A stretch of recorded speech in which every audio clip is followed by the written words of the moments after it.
Audio. Audio. Assalamualaikum warahmatullahi wabarakatuh. Halo teman-teman, ketemu lagi sama saya Anas. Di video kali ini kita akan lanjut belajar SQL-nya ya teman-teman. Dan hari ini kita akan masuk ke yang namanya string function.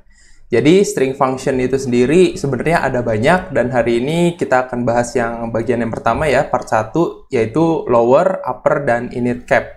Oke, untuk teman-teman yang baru pertama kali datang ke channel saya, selamat datang. Dan jangan lupa untuk like dan subscribe supaya nggak ketinggalan konten-konten saya yang lainnya. Oke, teman-teman. Nah, kalau pertama kali juga teman-teman lihat video yang ini, jangan lupa juga nonton video-video yang sebelumnya dulu. Ya, saya udah jelasin juga dari cara instalasi Postgre dan MySQL-nya. Dan pastiin teman-teman udah install dulu. Dan ketika nanti nonton video ini ataupun video yang lain, nanti teman-teman bisa sambil praktekkan. Oke, gitu ya, supaya teman-teman ngerti gitu, nggak cuma dengerin aja. Oke, teman-teman, tanpa berlama-lama, langsung kita mulai aja pelajaran hari ini ya, yaitu tentang string function, lower, upper, dan init cap. Dan sebenarnya itu apa? Oke, nah ini ya teman-teman. Nah, string function itu fungsinya sendiri adalah untuk memanipulasi data yang tipenya adalah string, atau biasa kita sebut teks ya. Misalkan nanti ada nama, ada alamat, ada juga nama kota dan segalanya lah, itulah yang biasanya dalam bentuk teks ya, bukan angka gitu. Nah, biasanya di sini juga string function itu antara database management system itu beda-beda ya teman-teman, meskipun ada yang sama. Nah, nanti saya contohin yang sama dan saya contohin juga yang beda gitu. Jadi memang ada beberapa, misalkan di PostgreSQL fungsi yang A ini ada, tapi di MySQL ataupun yang lain dia nggak ada. Begitupun sebaliknya. Kira-kira gitu. Oke, nah sebenarnya fungsinya apa sih ini ya?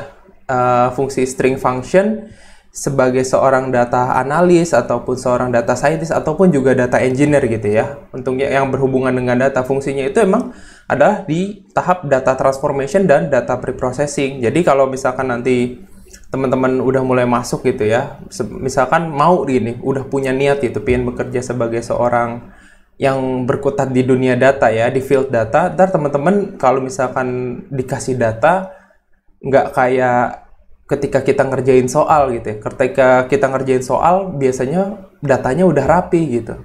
Termasuk data yang tipenya string, ataupun data yang tipenya nanti ada data-data numerik gitu, ataupun data-data tanggal. Nah, pada kenyataannya, ketika nanti teman-teman bekerja gitu ya di dunia data, datanya nggak selalu dalam kondisi ideal teman-teman. Jadi ada misalkan contoh ya, nama gitu. Nama itu kan misalkan data itu dihasilkan oleh orang dengan cara diketik manual. Ya, contohnya deh kayak misalkan kita ke kelurahan gitu, mengurus berkas apapun. Nah, kadang-kadang kan ada yang bagian adminnya itu nginput nama kita pakai nama huruf besar semua, ada yang huruf kecil semua, ada yang huruf depannya besar, seperti itu. Nah, ini kan nggak ada standarnya gitu. Nah, ketika terjadi seperti itu kan datanya jadi nggak rapi gitu ya teman-teman ya. Apalagi untuk bahasa pemrograman yang sifatnya case sensitif, misalkan kayak Python. Nah, kebetulan kalau di SQL memang nggak case sensitif ya. Tapi misalkan kayak gitu, tetap biasanya data itu harus kita seragamkan dulu gitu. Mau besar semua, mau kecil semua, atau misalkan huruf pertamanya aja yang besar gitu. Oke, jadi hari ini kita akan bahas 3 fungsi itu di SQL. Dan tenang aja teman-teman, ini ada suatu materi yang tidak sulit ya teman-teman, pasti bisa.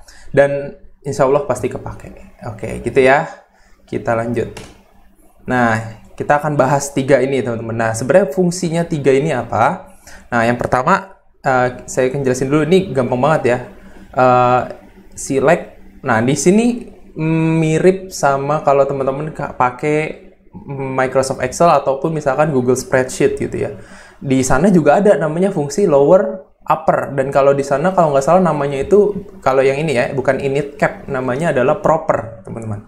Itu fungsinya sama aja. Nah, kalau lower sendiri fungsinya adalah kita pingin mengubah sebuah teks ya, atau sebuah string semuanya dalam lower case. Lower case itu hurufnya cetak kecil semua.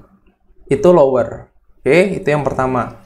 Yang kedua, kebalikannya, upper. Kita pingin tulisannya itu dicetak ya, outputnya itu dalam huruf kapital semua. Itu namanya upper. Terusnya seperti ini ya. Ini bisa dimasukkan string langsung, ataupun kolom yang tipe datanya adalah string gitu. Nah, yang ketiga ini adalah init cap, initialize capital, kependekan dari itu ya maksudnya. Jadi kita ingin memastikan huruf pertama ya dari sebuah kata itu cetak besar gitu ya, huruf kapital depannya gitu. Jadi kalau misalkan nanti teman-teman ngelihat data yang berantakan gitu ya, ada yang besar, ada yang kecil, ada yang sudah sesuai dan sebagainya macamnya, teman-teman mau standarin bisa pakai 3 fungsi standar ini ya, 3 fungsi string function yang paling standar ini. Oke.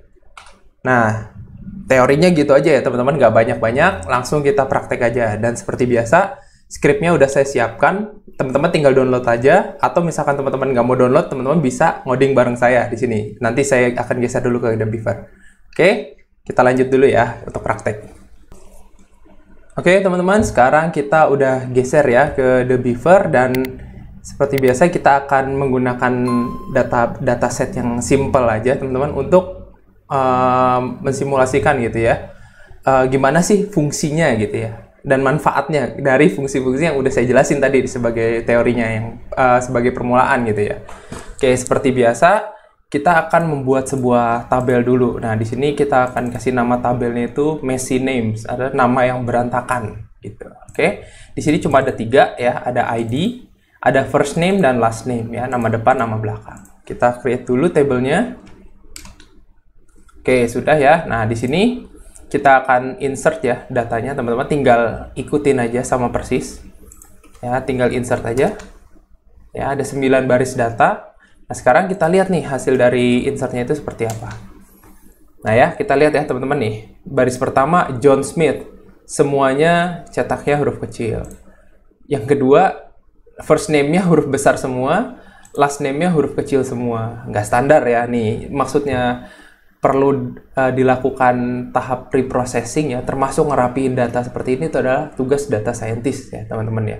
Data scientist itu di dalamnya bisa jadi data engineer, bisa jadi data analis, bisa juga data scientist. Tapi kita pastiin sebelum datanya kita olah, pastiin dulu datanya udah rapih, udah siap diolah. Oke? Prinsipnya selalu seperti itu dimanapun. Nah, terus ini ada lagi yang aneh ya, ini huruf depannya kecil, sisanya besar, dan seterusnya. Nah, ini yang bisa kita selesaikan dengan 3 fungsi tadi gitu teman-teman. Dan oh iya, sebagai tambahan ya teman-teman, fungsi ini tidak harus digunakan secara terpisah. Nah, ntar saya contohin. Bukan berarti ini harus lower ya, cuma bisa pakai lower, terus yang query kedua pakai upper aja, yang ketiga pakai init cap. Digabungin bisa ya teman-teman. Nanti saya contohin deh di akhir. Oke, karena kita udah tahu nih hasil input datanya yang tadi, kita coba pakai fungsi ini ya, select lower, masukin kolom first name. Kita pingin di kolom first name ini semuanya cetak kecil, makanya kita pakai fungsi yang namanya lower. Nah, sekarang kita jalanin aja teman-teman, kita lihat hasilnya. Ya, sekarang ya, lihat ya. Ini kalau lower teman-teman, kita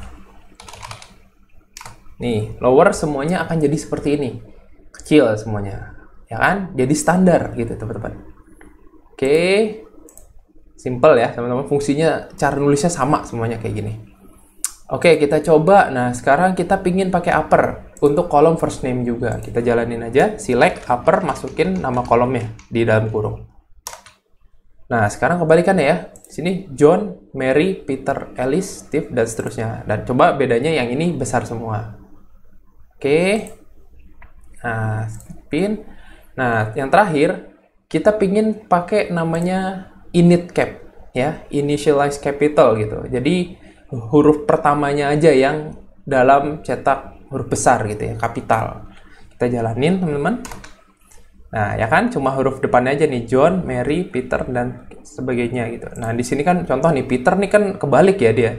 Huruf depannya kecil, sisanya malah besar gitu. Sekarang dengan kita pakai fungsi yang namanya init cap, ini yang saya tahu adanya di Postgre. Di MySQL nggak ada ya fungsi ini. Atau mungkin ada tapi saya nggak tahu gitu ya. Tapi yang jelas di PostgreSQL ada. Seperti ini. Ya, fungsinya tuh simple banget teman-teman. Teman-teman pasti pakai ini. Dan pasti kepake banget. Oke, nih saya tulis ya dulu ya. Ini upper. Ini init cap. Nah, gimana caranya kalau misalkan kita mau outputnya 33 ya misalkan. Gini misalkan. Select. Lower. First name. Nah, saya tulis from dulu ya, Messi name, koma, upper first name, ini, terus init cap first name. Nah, nih, teman-teman bisa lihat hasil yang 3 output query tadi sekaligus. Nah, sekarang teman-teman bisa lihat lebih jelas nih perbedaannya dari fungsi lower, upper, dan init cap. Gitu. Oke, gampang ya teman-teman. Teorinya nggak banyak, prakteknya juga nggak banyak. Yang penting dipraktekin ya teman-teman. Jadi jangan cuma ditonton, pastiin, dipraktekin, dan kalau udah ngerti, jangan lupa juga ilmunya diterusin ke teman-teman yang lain. Gitu ya. Jadi ilmunya nggak berhenti di teman-teman, dan semoga ilmu ini jadi amal jariah ya buat kita semua gitu. Kita belajar dan kita mengajarkan orang lain. Oke, kira-kira gitu ya teman-teman. Untuk materi hari ini tidak banyak tapi insya Allah bermanfaat. Oke, sampai ketemu lagi teman-teman. Selamat menjalankan ibadah puasa untuk teman-teman yang menjalankan, dan jangan lupa kuatkan juga ibadahnya ya selama bulan suci ini. Oke teman-teman, dan jangan lupa juga belajar itu ibadah ya teman-teman. Oke teman-teman, sampai ketemu lagi. Wassalamualaikum warahmatullahi wabarakatuh.